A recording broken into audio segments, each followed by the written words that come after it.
Collection accounts, they really suck, especially when you don't actually owe the money that the collection agency says you owe. But whether you legitimately owe money on your collection accounts or not, don't make things worse by doing the wrong thing with them. Hi, my name is Russell McDonald. I am a mortgage broker and real estate broker in the San Francisco Bay Area. I've been in real estate and finance since 1992. In 1994, I founded a software company that has created different tools for the real estate and finance industries, and I've been awarded 6 patents for the systems and business methods that I invented at that company. When it comes to real estate and mortgages and credit, I really know what I'm doing. So, I need to reiterate before we start. I am not a licensed credit repair specialist. I know a lot about credit when it comes to clients who sit down with me and we make a plan. If they do the things that we discuss and that I tell them to do when we put this plan together, their credit improves. This has happened 100% of the time. So if I teach someone how to deal with their credit on their own, and by the way, I don't charge them for this service because that's not my business. It's just an offshoot of the normal work I do, and it helps my clients get what they need for their credit needs. So first and foremost, if you have open collection accounts showing on your credit report and you want to apply for a mortgage, you need to opt out of the pre-screened credit offers from the credit bureaus before you apply for a mortgage. I keep harping on this point for other reasons, but in your case, if you're eligible for pre-screened credit offers and you apply for a mortgage and you have open collection accounts, the collection agencies may do things to hurt your chances of getting that mortgage on purpose. Do you want to know how they could do that?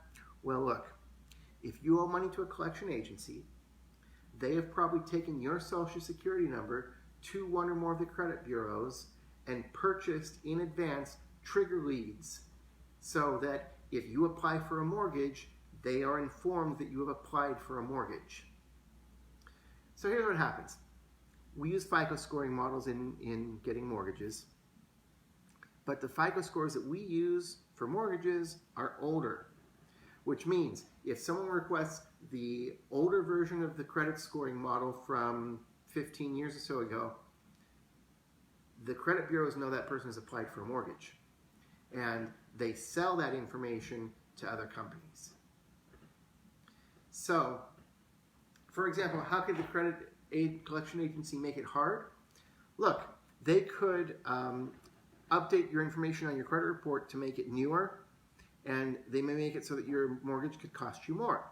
That is why you have to opt out of these pre-screened offers.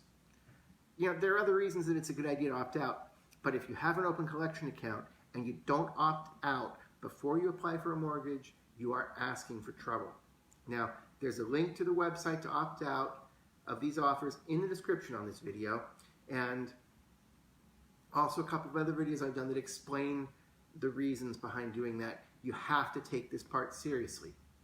Now, beyond that, what do you do if you have an open collection account and you want to apply for a mortgage? What if it's legitimate? Do not pay it without first talking to your local credit and mortgage expert. Why? Sometimes paying off a collection will lower your FICO scores. If a collection agency hasn't been real regular about reporting your collection every single month, and the reporting is stale from 1 to 3 years ago, its impact on your credit gets reduced over time. If you pay it today, it will show up as a paid collection as of today, which is a recent reporting, and the impact on your credit scores will be higher. Not only that, mortgage lenders don't always make you pay off a collection to get your new home loan. Wait, what? Look, there's been so much abuse in the collection agency business over the past 30 years that lots of times your mortgage lender will be willing to let a collection account remain open and still give you your new home loan. This applies even more to medical collection accounts. And Okay, most lenders, they have some threshold about how much you can have open on your collection accounts without paying them off.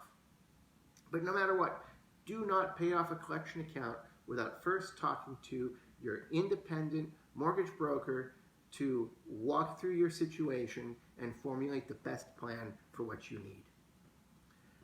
Okay, if you do decide you're going to pay it off, you guys come to the conclusion that it's going to happen, you have to do it.